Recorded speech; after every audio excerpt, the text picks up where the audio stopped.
pembelaan terhadap para sahabat. Ada beberapa orang-orang tertentu yang mempertanyakan, jadi kemuliaan khususnya pada waktu perang Jamal yang dipertanyakan. Padahal yang dihindari di dalam agama adalah tahlil darah, mengalirkan darah. Kemudian dari sisi seperti itu cara pembelaan kita ketika secara ilmiah, kadang-kadang kan kalau kita bertemu dengan orang-orang tertentu kan memang harus ada bayyinah. Sebab kalau tidak ada bayyinah mereka juga akan menolak mentah-mentah. Nah, ketika bayyinah itu tidak sampai, insya Allah mereka juga akan sadar. Kemuliaannya itu dibanding dengan pada masa sekarang, pada masa sekarang khususnya untuk di Indonesia, alhamdulillah dalam naungan NU sangat dihindari sekali tahlil darah. Jadi sebenci apapun kita itu bersyukurnya untuk hidup di Indonesia yang mungkin sebatas benci begitu saja, tidak sampai tahlil darah. Beda dengan budaya orang-orang Timur Tengah. Bahkan sampai sekarang di sebagian besar negara Timur Tengah itu ketika sudah benci pada satu sekte, mereka saling berperang. Ya, dalam hal-hal seperti perang Jamal, itu cara kita untuk memprotek, ya, melindungi para beliau itu seperti apa. Jadi alasan yang sekiranya logis, gitu. Yang sekiranya logis. Ya kalau untuk diri kita sendiri memang kita harus ikut. Sebab saya pernah mendengar pada waktu ikut kajian Lailiyah di Pondok Nurul Jadid, itu ada kisah. Jadi salah satu santri sepuh itu menyampaikan, jadi pada waktu pendiri pesantren Nurul Jadid ini itu ngaji tafsir dan menjelaskan tentang kisah sahabat Muawiyah dan Sayyidina Ali kan bersitegang. Nah, beliau pada waktu itu dari sisi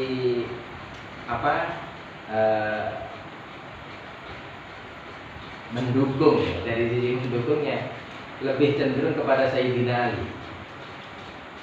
Jadi pendapat beliau yang disampaikan itu lebih mendukung kepada Sayyidina Ali. Nah, kemudian setelah itu disampaikan pada pengajian, ternyata malamnya beliau langsung bermimpi. Jadi bermimpi didatangi sahabat Muawiyah sambil bawa pedang. Jadi kisah ini itu langsung bermimpi didatangi sahabat Muawiyah sambil bawa pedang. Akhirnya besok paginya kisah ini langsung merevisi apa yang disampaikan terkait masalah sahabat. Nah, permasalahannya ketika kita dibandingkan pada masa sahabat, khususnya perang Jamal itu kan sampai ada pertumpahan darah, terus ya terjadi banyak kerusuhan kan pada waktu itu. Dengan pada masa sekarang ini, ya khususnya di Indonesia, alhamdulillah sangat dihindari sekali kita bertumpah darah. Cara untuk memprotek seperti itu, ya.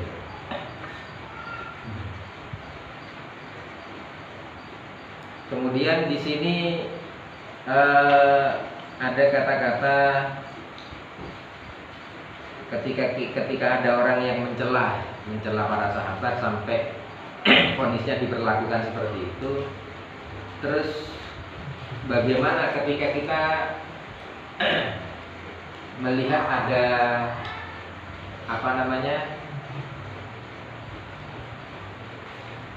derajat untuk tahapan untuk menyadarkan gitu.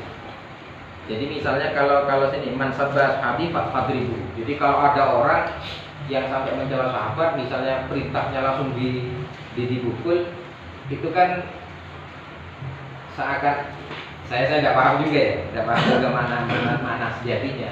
Kalau kemudian langsung dipukul seperti itu, celah kita untuk memberi berdakwah, memberi masukan, memberi ini macam-macam, itu kan juga tidak ada pada akhirnya. Sebagaimana Kanjeng Nabi sendiri pada waktu beliau, kalau kita dengar cerita-ceritanya itu, beliau ke masjid, kemudian dilempar dengan kotoran unta, dikasih ini macam-macam. Tapi ketika orang kafir itu sakit, malah beliau menjenguknya. Jadi landasan seperti ini barangkali ya bisa antipati kepada orang. Barangkali ada penafsiran yang sekiranya ada tadrid kita untuk kemudian tahapan berdakwahnya ini, tahapan itu berdakwahnya.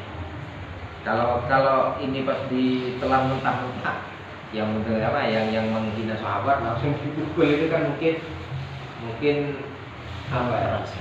agak gimana tidak ada jeda lah kita itu, barangkali bisa duduk bareng atau apa. Jadi esensinya itu ada di mana?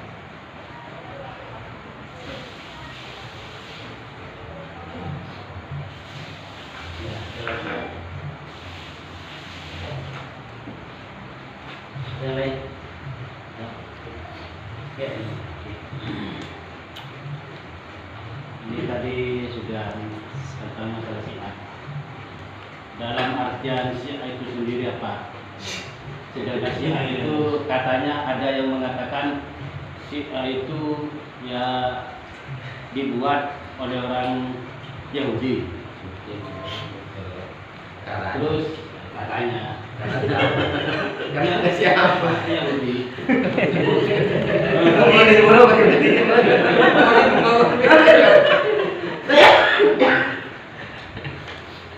Terus agama Syiah itu apa?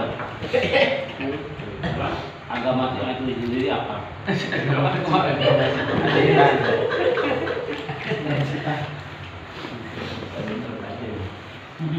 Bocor dulu.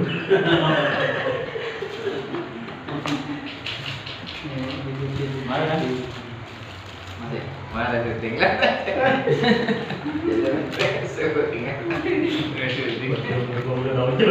Umat Islam. Walaupun di sisi lain terkadang ada perbedaan gitu. Salah satu contoh misalkan golongan cingkrang lah gitu. Nah, di benak kita itu selalu ada mereka itu musuh gitu. Padahal bukan kita, ya apa ya? jangan ditanggapi nanti kalau ditanggapi. Artinya begini, yang ditanggapi dulu Pak. Artinya begini, di watak-watak kita itu sudah menganggap mereka itu adalah bukan golongan kita gitu. Nah, kalau padahal yang diajarkan oleh Rasulullah SAW bahwa kita harus selalu melakukan tabayun dan berbenah diri. Artinya kita harus kemudian selalu berbaik sangka, kemudian bukan hanya berbaik sangka, tetapi kita juga berbenah diri. Sisi mana kemudian yang selalu bertentangan? Nah, di situ kemudian kita melakukan apa yang disebut dengan syuro, musyawarah. Malah kita selalu seakan-akan mau berhadapan-hadapan terus gitu. Itu yang selalu saya dengar di telinga kanan dan telinga kiri saya. Nah,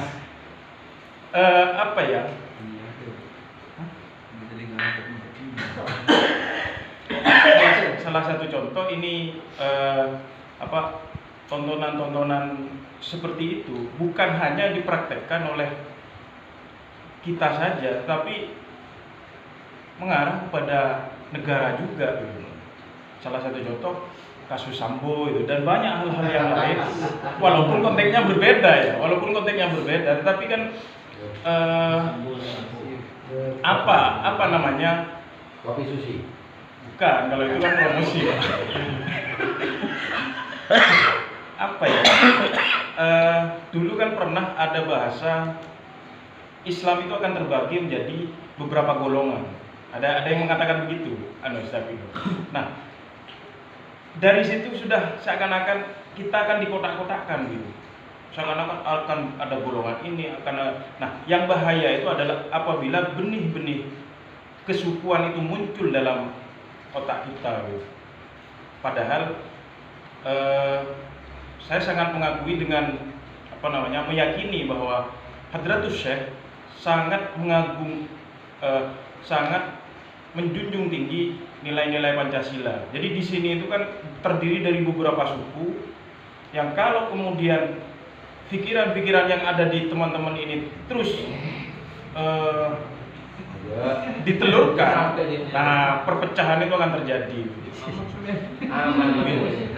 Jadi itu tanggapan saya. Makanya kembalilah kepada nilai-nilai keluhuran yang selalu, nilai-nilai kemanusiaan yang selalu dikedepankan oleh baginda kita Rasulullah Sallallahu Alaihi Wasallam.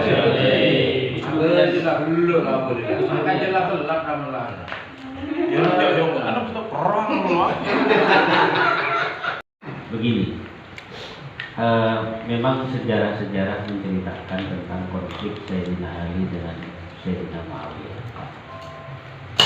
Sebelum kita membahas beliau itu, kita harus yakini bahwa semua itu adalah sahabat Nabi.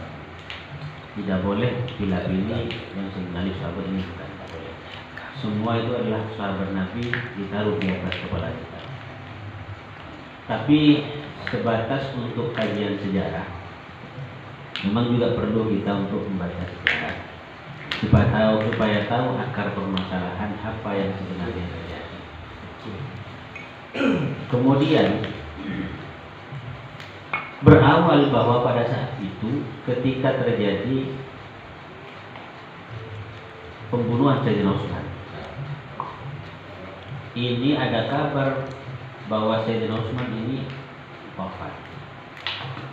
Ada beberapa orang berupaya untuk melantik Sayyidina Ali ditunjuk sebagai khalifah. Cuma karena ketawaduan Sayyidina Ali, beliau itu tidak mau.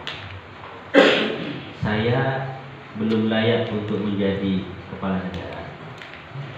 Masih banyak sahabat-sahabat yang mungkin lebih layak. Saya pantasnya masih menjadi gubernur di wilayah-wilayah.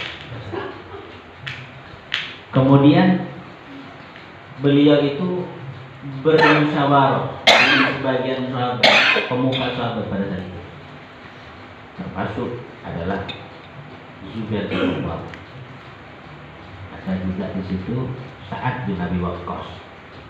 Ada juga sahabat-sahabat yang senior pada saat itu. Dan ketiga-tiganya ini dan mereka senior ini sahabat setuju Sayyidina Ali untuk menjadi khalifah.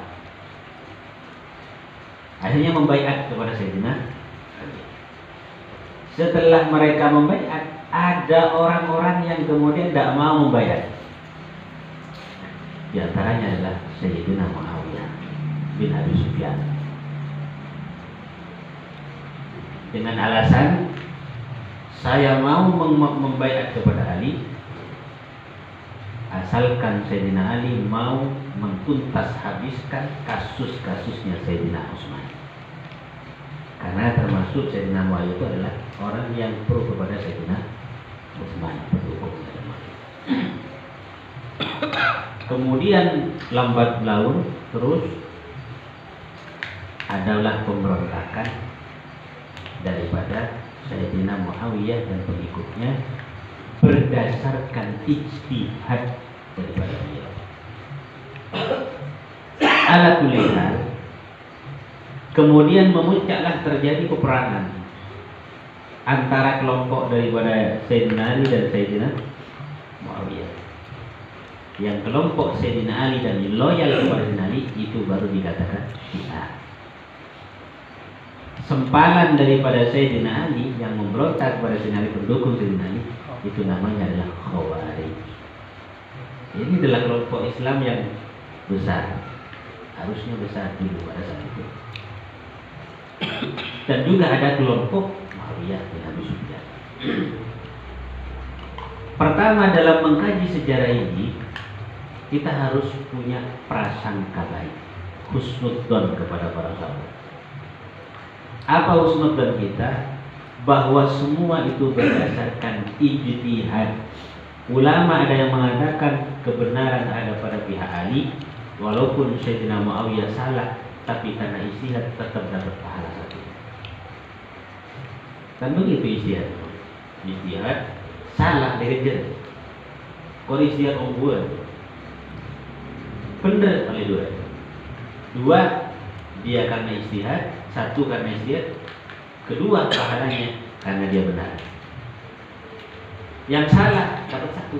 Kenapa? Karena dia ijtihad, sudah mau bersungguh-sungguh dengan ikhtiar yang bersungguh-sungguh, maka dia dapat pahala dari Allah. Oleh karena itu, konflik Sayyidina Ali bin Abi Thalib, Al-Imam An-Nawawi di dalam mengomentari perang Siffin, beliau itu daunnya begini.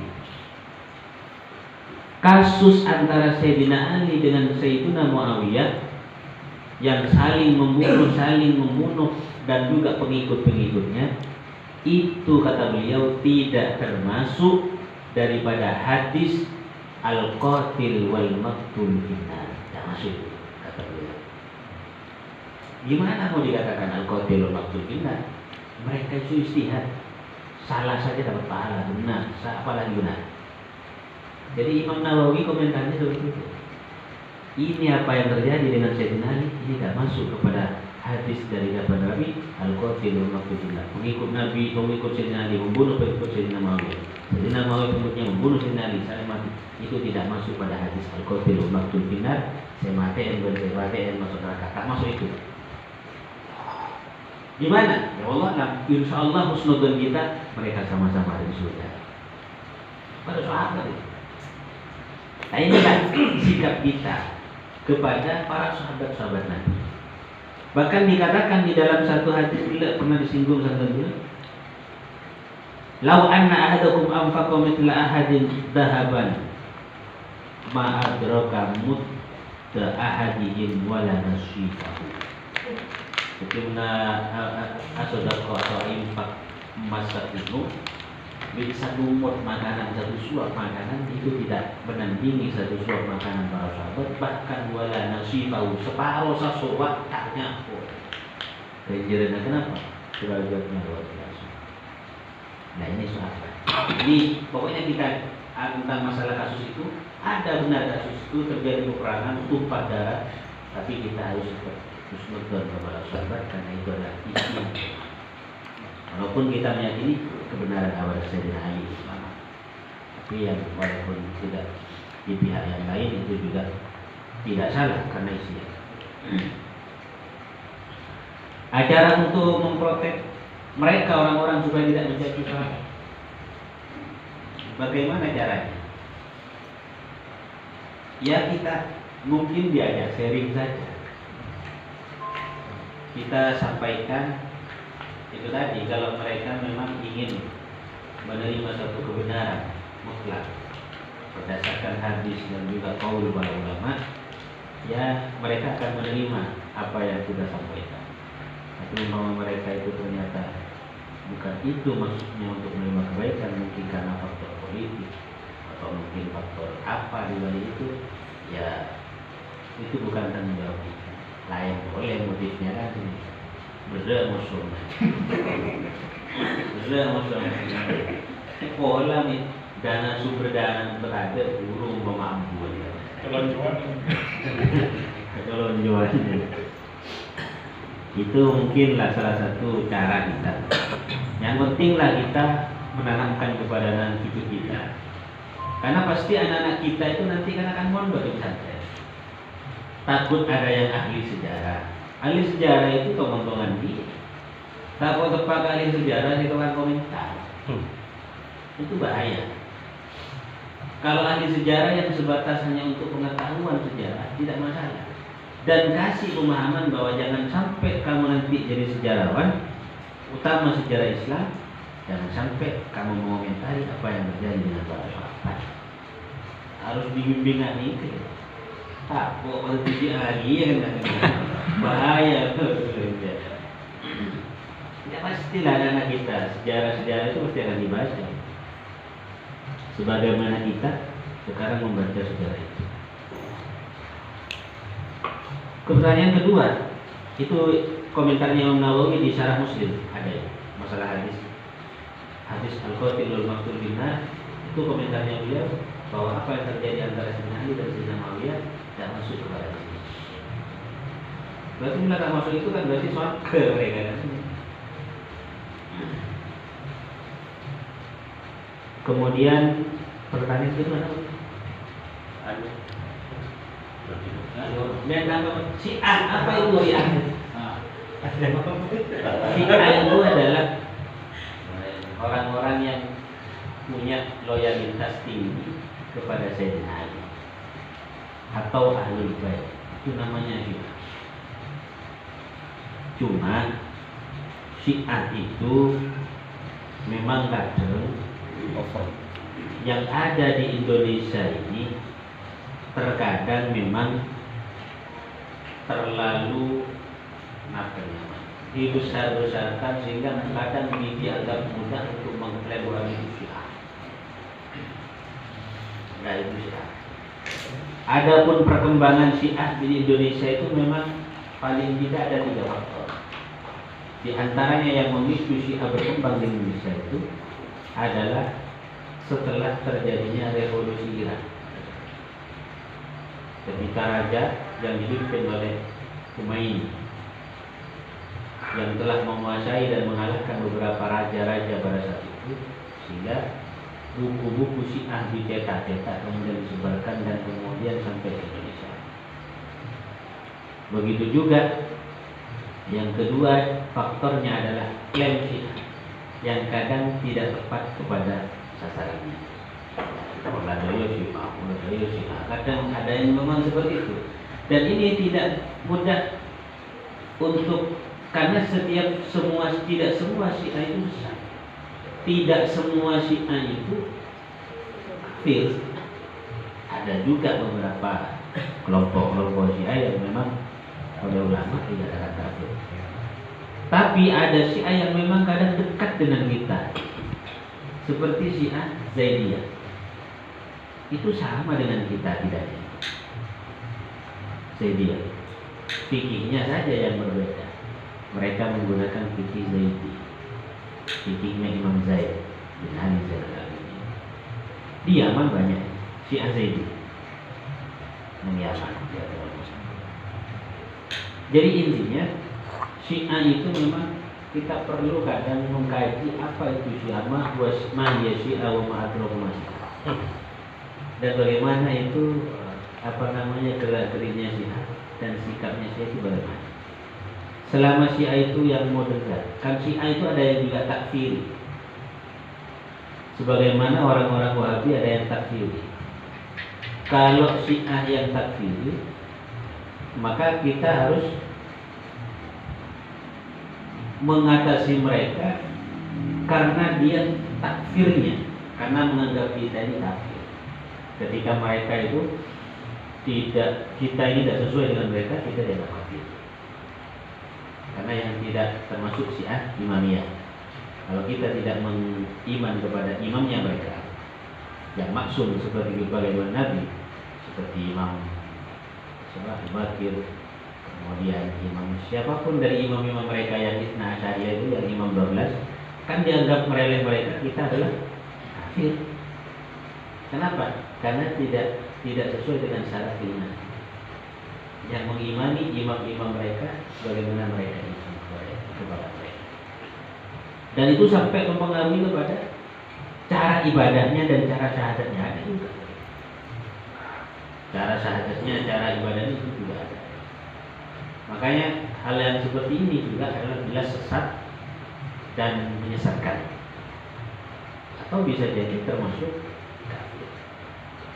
Cuma Cina gadungan tentang tawaroh. Ya mungkin kalian nolok sia-sia. Ala kulli hal tidak semua Syiah itu kafir. kafir. Tidak semua Syiah itu sesat. Ada juga Syiah yang memang sama dengan kita, termasuk daripada kelompok Islam. Dia melihat gimana itu sifat kerja mereka. Tinggal hanya memilih itu. Punya itu kelompok-kelompok dia itu makanya banyak, belas, akan bisa sampai puluhan. Syiah punya sembalan-sembalan. Ada Ismailiyah, Zaidiyah, ada Ja'fariyah, ada banyak sekali. Kan menambah Syiah tak boleh. Menambah Syiah tak boleh. Luas.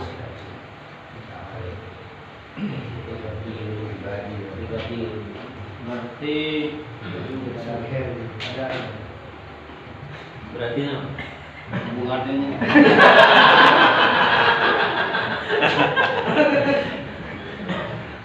berarti gini kebon. Berarti juga cuma Bungulan.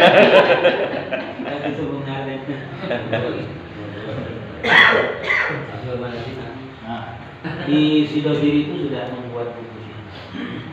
Mungkin kasih itu benar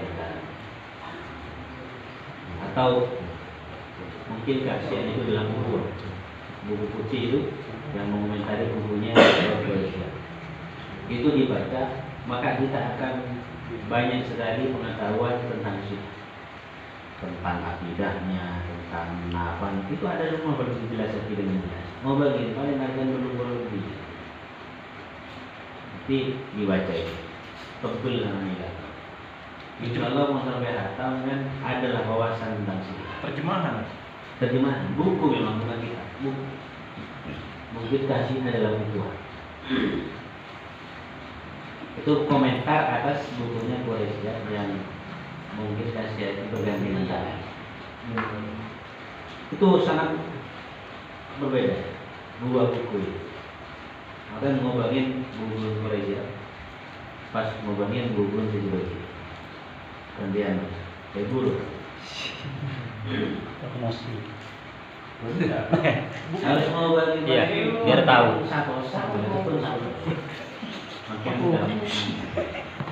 Karena ketika ilmu biar kita ini punya biar tahu wawasan. Itu udah promosi ya. Ilmu itu. Jadi agak jelek. Ada warning masyarakat katakan Syiah itu kan jelek kan Ya konotasinya jelek. Jadi Islam juga bagi saya. Kalau agama kalau agamanya secara umum ya Islam. Sama bagian daripada Islam. Iman kepada Allah, iman kepada Nabi. Cuma perbedaannya mereka itu menambah ada yang imam-imam khusus, ada yang tidak senang abad. Itu saja. Kalau tentang iman kepada Nabi ada. Iman kepada kiamat. Terus imam ke Ali bin Abi Thalib kan Syiah juga kan. Kita mengakui pas pada Abu Bakar. Syiah juga. Syiah Rafidah. Itu Rafidah. Kalau pengertian Syiah itu hanya sebatas cinta kepada Ahlul Bait, kita ini Syiah juga. Jadi kita tidak perlu anti.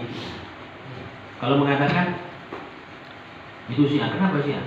Itu cinta kepada Ahlul Bait. Walaupun saya juga cinta kepada Ahlul Bait, wajib kita mencintai Ahlul Bait.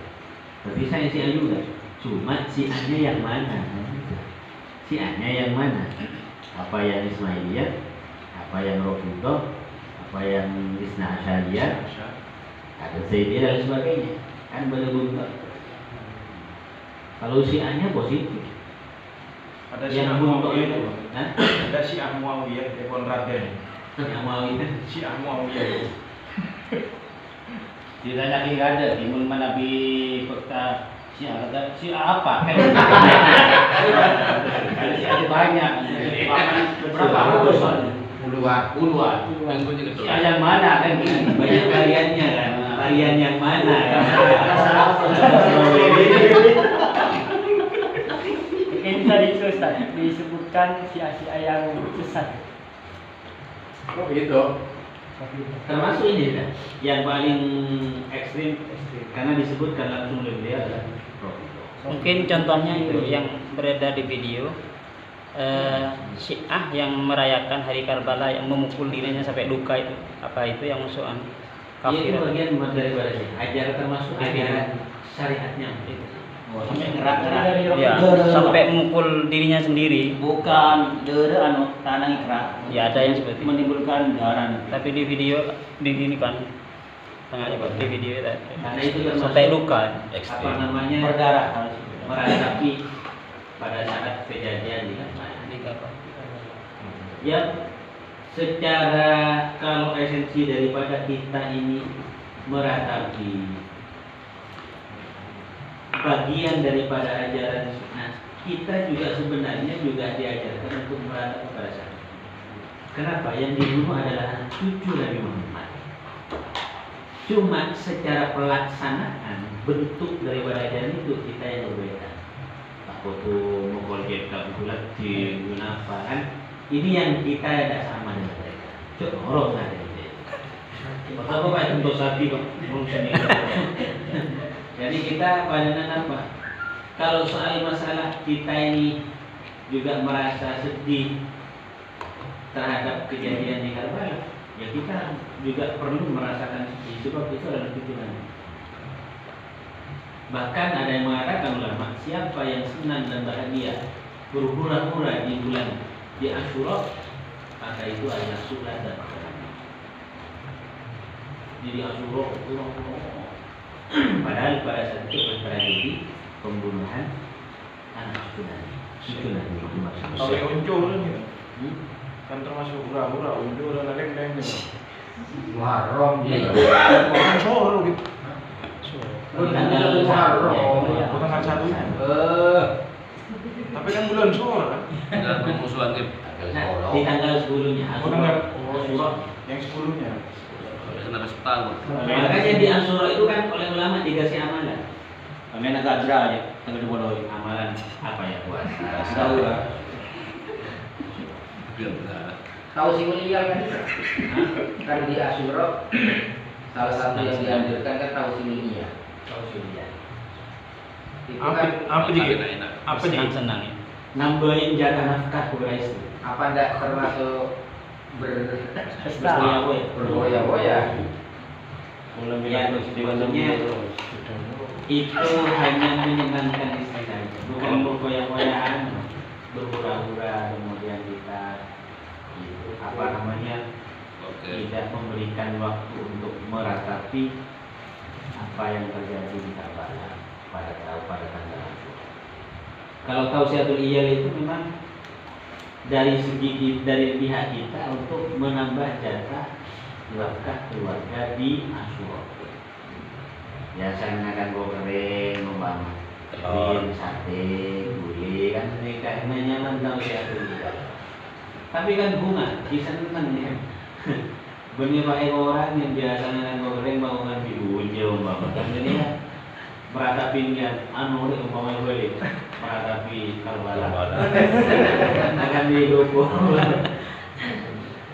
Nah itu membahagiakan keluarga itu kan termasuk ibadah.